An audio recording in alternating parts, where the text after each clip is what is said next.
Yeah. That's right. We got Justin Bernardez in here. He's the singer. I mean, dude. Who are you? I mean, I know Marissa and I, we were giggling. So, Marissa, tell you a little side piece. So I always stalk every guest that comes in, right? especially when I like that's our their job music. On a level. Well, yeah, but when I like their music, I'm like, okay, how have I not seen this, heard this? What's going on? So I was stalking you. And your music is so easy to find, get. Kudos on all that. Thank you. But I could not find out who you are. So I'm like that fan that needs to know where. Okay, I know you're born in Los Angeles. Yes. Right? Accurate. And that's it. That's pretty much it.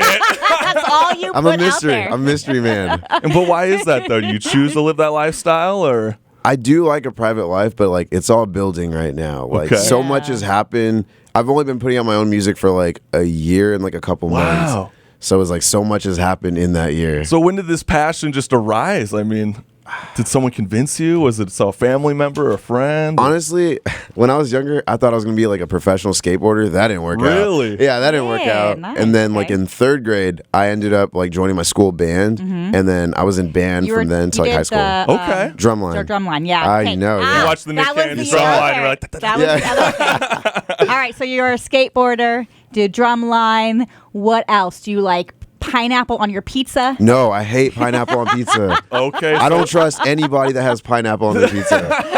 Instant no. No, that's a great fact. But I mean, really, even to go back on to like who you are, I mean, I know for myself at least, I mean, that's kind of the beauty with like Twitter nowadays. When I'm a huge fan, like I'm a huge fan of Corey Taylor from Slipknot. Nice. And I just love to stalk his life. And that's like the one thing I think that social media has brought for artists like yourself. Yeah, absolutely. So I can dig a little bit deeper in you.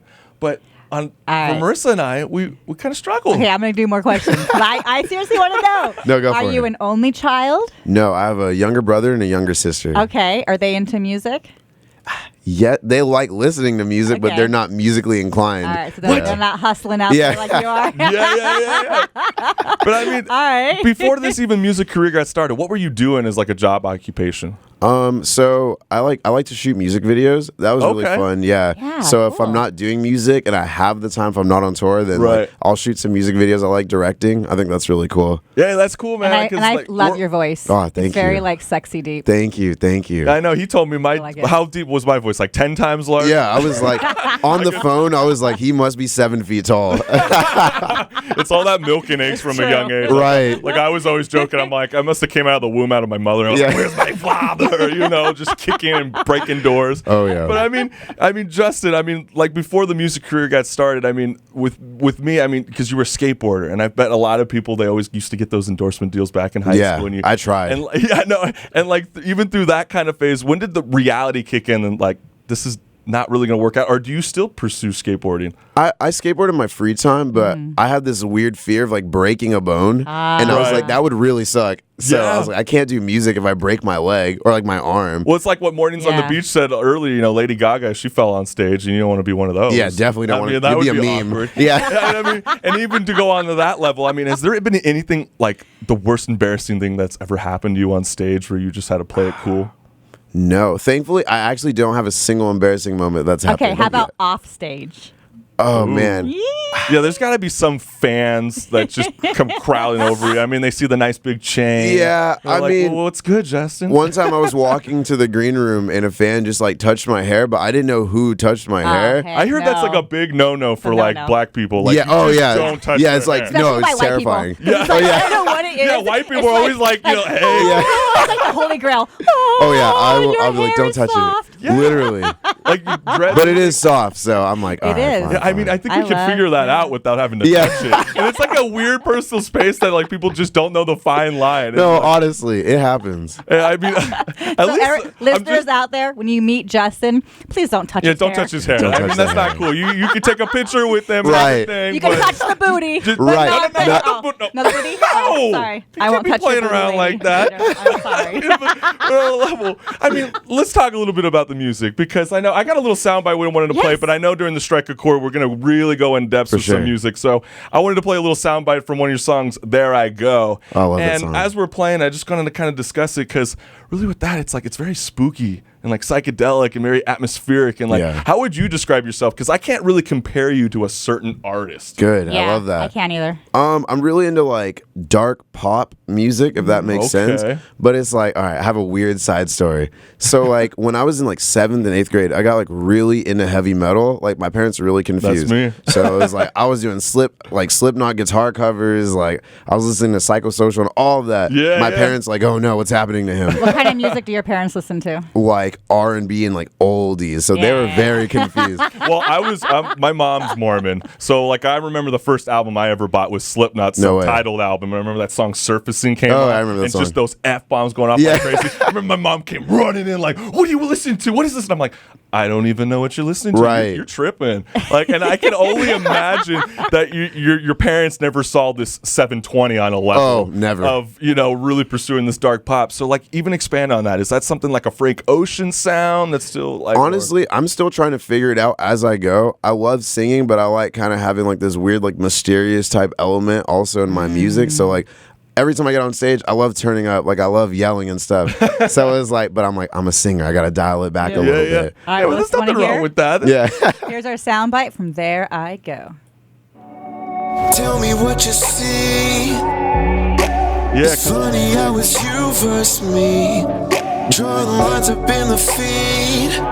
When I was hearing this a little bit on a level, I was like, man, this is like the perfect kind of Halloween song on a level. Right. And like, so when you're working with somebody, are you like in home? Are you in the studio? Or? I self-produce everything. Self-produce everything. Wow, and smart. And did that really come from starting with guitar covers and just? It actually completely started from that. It progressed from doing my own guitar covers, and I accidentally got into producing from that. That's insane. So like, what is like the number one software that you go to, or what was the first one? The very first ever. It was called like Audacity. Yeah, do you remember that? Oh yeah, we know Audacity. Oh yeah, that's what I started with, and that was like not cutting it. Right. And I mean, so like you like. So tell the listeners, like, how much does it like really cost to even create that kind of home studio on a level? Yeah, it's definitely an investment for sure. I feel like I've definitely put in over $3,000 at this point into like equipment, but it happened not all at once. It was very gradual. Sure. I was like, I need a better microphone. Oh, I need better speakers, and it kind of evolved from there. Well, yeah, you got to start off with the basics, and then you slowly sell it. Exactly. I mean, that's kind of the beauty why we got like Facebook Marketplace. Yeah, and, I'll be lowballing some people. Yeah, exactly. You're like, man, I only used these studio speakers for like 6 months. Yeah. There you go, bro. I need to take you shopping with me. I cannot haggle to save my life. I'm the best at it. Oh, I'm horrible. I'm like, how much do you want? 5 times the amount? Here you go. Yeah, I mean, well, let me ask you this, because I know for myself, did you sell your guitar by any chance? I did. You did. Was it your very first guitar? It was. On a level, I did the same thing. How did you know? Because I went through the same thing. I sold my first guitar on Craigslist, and I actually cringe inside that I actually did that. I never liked it because it was an Epiphone. It was super heavy, and I was like, I don't like this. And then I come to find out 4 years later, I actually like the heavier guitars instead of the Fender Strats, because I feel like I can wield that axe. Can you find the persons you guys sold it to? And I sold it to a guy in Compton, and I thought I was going to get jumped. I mean, literally, I'll let me go Risky to a gate. business. Same guy, Justin Right. too. Yeah, right. I mean, there was no furniture in the living room. The guy's like go in the hall, and I'm like, dude, this is You tripping went me in out. his house? I mean, that's where I felt safe on a level. I mean, I was in a gated community. I was like, if I have to call 911, I'll lock myself in the bathroom. I don't know. I mean, it's like a really bad Friday the 13th moment. No, you are not. I'm dying right now. I mean, so there are possessions I know that musicians like, because I'm a musician myself, and I know we sometimes cringe inside when we get rid of those like lost gems. I guess, on a level. Is there something that you've like regret? Was it the guitar, or was it? I do regret the guitar only because I wish I could have signed it and given it to like a fan or something. Oh, that would have been cool. Yeah. Other than that, I don't miss it. Sell it, dude. Oh, it's much smarter. Much smarter. This is why I'm talking to you. Yeah. Yeah, and I mean, on a level for me, I would love to even hear some of your guitar work. I mean, one of these days. I mean, I'll pull up a video. They're really cringy. Are they? I mean, no, actually, I was really good. I'm not gonna lie. I mean, did you hear like Post Malone and he had that one song with Ozzy Osbourne? It was crazy. Wasn't that insane? Yeah. I mean, I thought that was so genre breaking, and that's exactly what Justin Bernardez is. Justin Bernardez, what you're gonna have to do is do a promo from us in your studio, playing your guitar. I will honestly do it. All right, and That'd that be way awesome. we can play it on our show. Yeah, yeah, we love it. I mean, and that's the best part. But I just want to remind all the listeners out there that you're listening to the Chris Collins Show, and singer Justin Bernardez is in the studio, and he's our Strike a Chord featured artist of the month. And for anybody who's been like, oh, I'm not even supposed to be saying this just yet because we got to go to a short commercial break.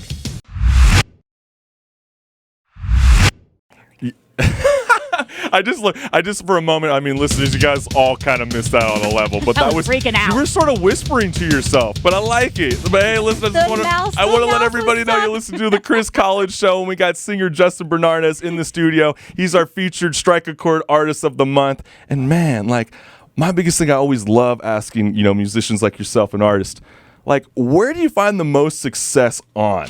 Like when it comes to social media, or is it by going to the people, or just playing gigs? I'm gonna say, is this on? Oh, it's not even on. Well, Chris, I know. Sorry. Even a singer knows when his mic's on. He's like, yo, dude, maybe you got your first embarrassing moment by There going. we go! Yay! I like being someone's first. Oh, I love it. Social media for sure. I think it's just too easy to. Actually, it's not even easy, but the easiest gateway to build and expand for sure. Right. I mean, because you can get that easy crowd engagement, and I know even with yourself, I mean, you'd be rocking that bulletproof vest. I mean, yeah, and I love that the thing. nice chains going, and like, where did that kind of inspiration come from? Because at first, I saw Nick Cannon start rocking that. I thought he was taking Justin Bernardez's look. I was like, what the heck, man? Right. Call your entertainment lawyer. Right. Hey, that's what happens when you stand shirtless on the billboards. For Right. Power 106. Yeah, stick to it being shirtless. Right. Right. What was the question? No, again? yeah, I know, right? Nick I was Cannon saying because, shirtless like, everywhere. because like the platforms, but like out of all of them, is it like Twitter? Is it Instagram? Is it Facebook that really be popping for you? Facebook and Instagram. Yeah. Facebook love has the most Instagram. successful ads. For sure. Okay. I've gone viral on Facebook far more times than anything else because, like, I figured it out. We'll talk later. Okay. Facebook, I have the algorithm down. Instagram is a close second. Twitter, I Okay. think, if you're into, like, meme culture and stuff, then you'll thrive. But Gotcha. other than that, Do you do it's very TikTok? hard. I do TikTok. Yeah. TikTok. I like it with That's crazy. TikTok. And what is that Marissa and I are missing out that TikTok has that we don't got going on? You don't have any game. You just have to be humorous on Just TikTok. humorous. You just gotta be funny and just Yes. let it live. No, it Yeah, is. because I mean, I really It's see funny. some funny ones. And then one of the biggest viral videos that I saw was actually on this campus of Long Beach. Did you see that one girl going off? Wait. Tell me more about it. I It don't was think I've heard this about video where they were in the library at Cal State Long Beach, and like this girl caught this one girl saying, "You cheated on my boyfriend. You had sex with him," and started No screaming way. like crazy. And it's hilarious. And that went I need to viral see on it. TikTok, and then it got to Instagram, I have to see then to that. Twitter. And I'm thinking, do you feel like some people just want a different outlet? Because I mean, we used to have World Star Hip Hop. Yeah, I mean, and Vine. Yeah, and Vine, and like some I people think want that. TikTok's that new Vine. Oh, for sure. Yeah, because like we were talking earlier on the show, you got like Elizabeth Warren that wants to go after like misinformation or just anything that's 'Kay, quote bad. If she does a TikTok video, I might have to shoot myself. I mean, it's just as bad. I'm not knocking her. I'm just Right. saying, like, that would actually hurt me. Like, it's a little too pandering. No, it You know really- what I mean? No, it really is. And I mean, on a level, I mean, so where do you encourage to get your listeners to get your music? Is it digital? Are you doing presses like LPs or CDs?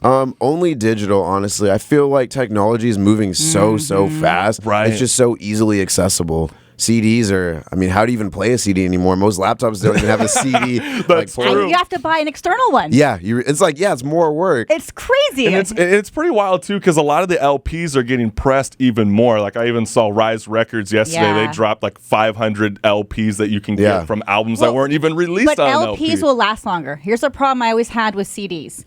They scratch so quickly. They do. And then I was like, now I can't listen to anything because I'm like a Or tape. what about if the a tape yeah, scratches, no, you can I mean- just like forward it a little bit. Yeah. A No, record scratches. I'll tell you, I had the worst story ever. I mean, my dad gave me one of the Billy Joel cassette tapes, and instantly when I put it in one of our cassette tapes that I had at home, tore the whole tape line out of it. so I don't even trust it no more. Like, you can't go with the cassette tape. So that amazes me. But I think, to me, I'm a huge avid CD collector, and I'm like, not so much on the LP level, LP.